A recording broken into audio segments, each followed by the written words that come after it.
Assalamualaikum warahmatullahi wabarakatuh. Perkenalkan, nama saya Brigita Patricia Gadas dari kelas 12-2 nomor absen 6.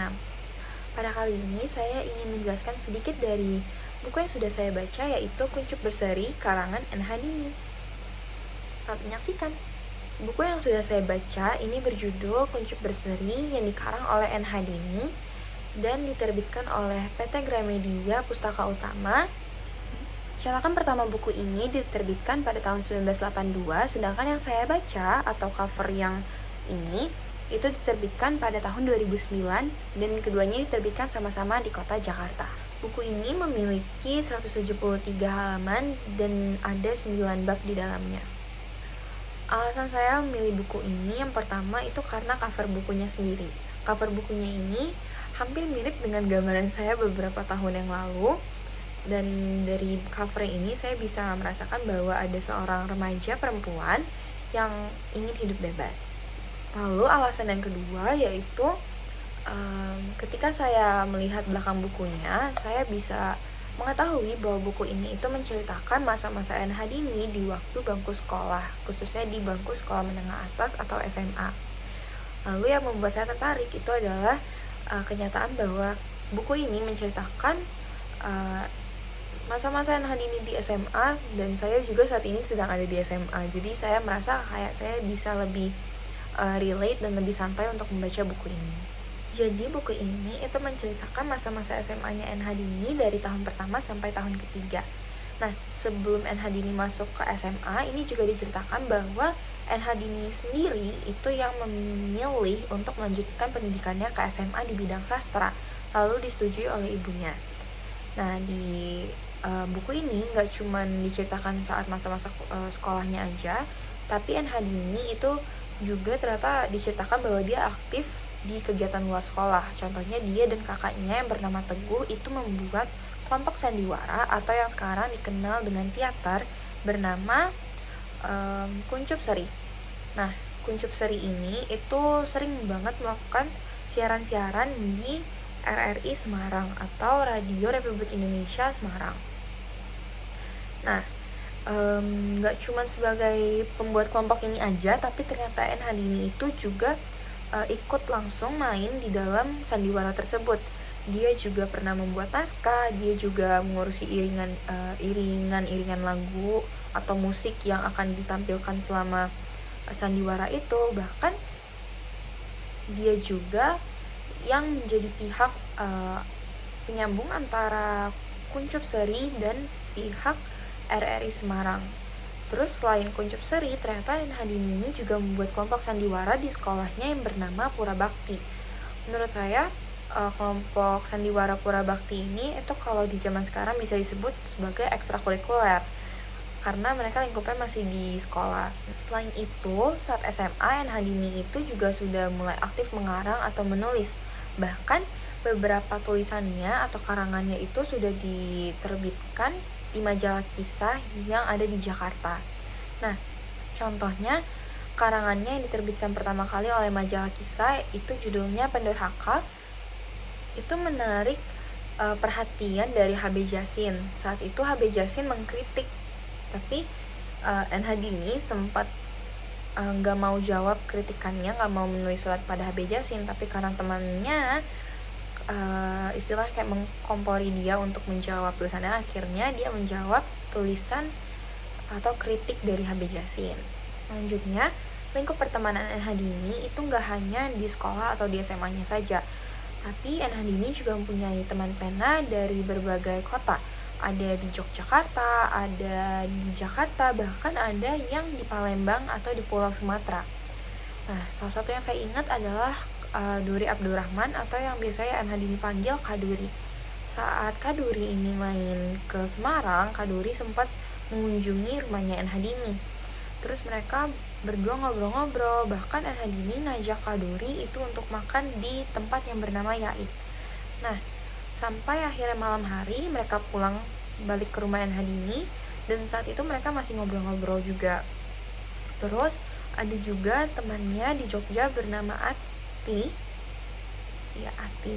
Terus abis itu ada juga temennya yang di Sumatera, Pulau Sumatera, namanya Motinggo Bosce. Lalu yang saya ingat lagi itu ada pemuda dari Palembang. Dia dan N.Hadini itu pertama kali ketemu saat N.Hadini kedua kalinya ke ibu kota atau ke Jakarta. Lalu buku ini juga menceritakan sedikit bagian dari hidup N.Hadini setelah selesai SMA. Jadi buku ini tuh menceritakan tentang itu. Setelah saya selesai membaca buku ini, saya bisa mengambil amanat bahwa kita sebagai manusia itu harus mempunyai kepribadian yang kuat. Ada 2 contoh sifat N.Hadini yang menunjukkan bahwa dia memiliki kepribadian yang kuat dalam buku ini. Contoh pertama yaitu ketika kakaknya Teguh itu membuat naskah sendiri, lalu ingin ditampilkan oleh Kuncup Seri di RRI Semarang, tapi saat itu naskahnya ditolak. Nah, pihak RRI itu menyarankan kakaknya untuk mengubah beberapa dialog yang ada di naskah tersebut karena tidak etis untuk memasukkan kata-kata kasar dalam radio milik negara gitu istilahnya. Tapi N.Hadini dengan keras ngomong ke kakaknya kalau istilahnya kalau misalkan kakaknya terus-terusan disetir oleh orang lain, kapan kakaknya akan membuat naskah yang seasli-aslinya gitu. Itu menurut saya menunjukkan bahwa N.Hadini itu mempunyai karakter yang kuat karena selama dia siaran di RRI dia belum pernah nge-skip atau membatalkan jadwal Kuncup Seri untuk tampil. Tapi karena naskahnya ditolak, N.Hadini pun rela untuk tidak tampil saat itu. Lalu contohnya yang kedua yaitu ketika N.Hadini lulus SMA, lalu dia memutuskan untuk kursus di IA atau Garuda Indonesian Airways yang saat itu dia ingin menjadi pramugari darat. Nah, ketika dia memberitahu ibunya, ibunya juga memberitahu orang-orang di sekitar. Ketika ditanya N.Hadini mau kemana, orang-orang di sekitar tuh nanggepinnya kayak kenapa nggak lanjut kursus sekretaris aja, atau kenapa nggak sekolah guru saja. Tapi N.Hadini kayak nggak peduli sama apa komentar mereka. Bahkan saat kakaknya namanya Nugroho itu dengan keras menentang N.Hadini untuk mengikuti kursus GIA, N.Hadini pun juga tidak peduli karena N.Hadini mempunyai kepribadian yang kuat. Jadi dia tetap lanjut untuk mengikuti kursus GIA di Jakarta. Pada buku ini karena membahas tentang masa-masa SMA N.Hadini, jadi tidak terlalu terfokus pada suatu kritik. Tapi N.Hadini berkali-kali menuliskan di buku ini tentang kritiknya terhadap orang-orang di sekitarnya yang mengecilkan peranan wanita atau perempuan. Contohnya, saat N.Hadini masih muda, di awal-awal buku itu dijelaskan bahwa ibunya itu mengajarkan N.Hadini untuk perempuan tidak boleh duduk menilang, perempuan tidak boleh tertawa terbahak-bahak. Dan itu membuat N.Hadini kayak kesal karena menurutnya laki-laki pun tidak boleh melakukan hal demikian. Laki-laki tidak boleh tertawa terbahak-bahak, bahkan tidak boleh duduk menyilang juga. Terus ada juga pengalaman-pengalaman N.Hadini dari orang sekitar, bahwa orang-orang tuh ngomong kayak perempuan gak boleh ini, perempuan gak boleh itu, perempuan tidak boleh atau tidak pantas menjadi ketua regu, terus biarkan laki-laki saja yang melakukan pekerjaan ini, dan lain-lain. Tidak hanya di lingkungan sekitarnya saja, tapi N.Hadini sebagai pengarang, dia juga pernah dianggap kecil oleh seniman-seniman lain. Secara naluri pula, aku nyatakan bahwa kebanyakan seniman muda yang ada di sekelilingku mengamatiku sebagai satu di antara 2 kemungkinan. Kalau tidak sebagai seorang perempuan yang patut dijadikan korban, ya sebagai sasaran pelampiasan iri hati mereka. Sejak itu aku menyadari bahwa kaum lelaki itu yang beberapa orang diantaranya mencoba menjadi pengkritik, bermata gelap, menulis atau mengatakan apa saja untuk memuaskan hati penjajahnya sebagai laki-laki. Sementara itu melupakan dalil objektivitas. Karena mereka tidak rela ada seorang perempuan yang berani masuk ke dalam lingkungan kerja mereka. Apalagi perempuan itu nampaknya bertekad untuk tidak berhenti sampai kepada 3 atau 4 cerita saja. Lalu untuk data objektif yang sesuai dengan kritik yang ada dalam buku ini, saya mengambil dalam bidang pekerjaan. Di sini ada 2 contoh datanya. Yang pertama dalam hal upah atau gaji. Pada pegawai perempuan, walaupun memiliki kedudukan atau posisi atau jabatan yang sama dengan pegawai laki-laki, namun masih ada juga pegawai perempuan yang memiliki gaji yang lebih rendah atau lebih kecil dibandingkan pegawai laki-laki tersebut.